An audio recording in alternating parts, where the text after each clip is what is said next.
Hey guys, welcome back. So in this video I'm going to show you how to make a photo black and white in DaVinci Resolve.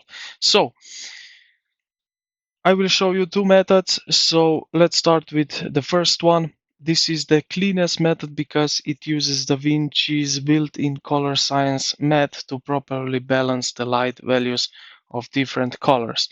So what you are going to need to do is go to the color page tab at the bottom of the screen, select your photo asset node.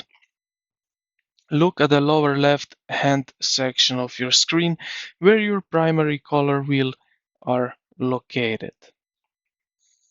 Now click on the RGB mixer sub-tab. The icon looks like three vertical sliders, bars with red, green and blue dots.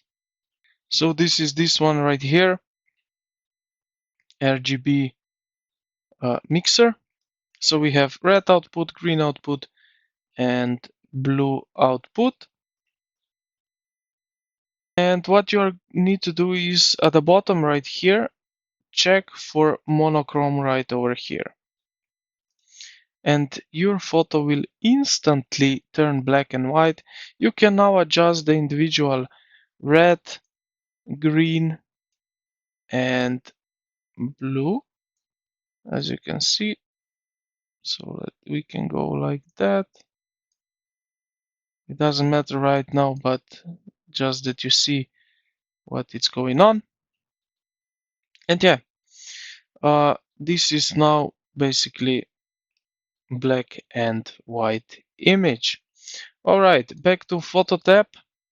Now, right in this photo tab, what we can do to get the black and white image is open the inspector right here at the top right corner, select photo and scroll all the way down to adjustments and you will see here saturation. So what we can do now is just put all the way down this saturation and you will see that now we have black and white photo. Now we can adjust also this other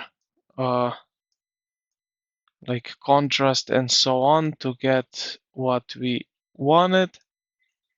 And yeah, this is basically two options how you can get the black and white photo. I hope this video helped you out. If it did, consider to like the video and subscribe to the channel. Thank you for watching and I will see you in the next one.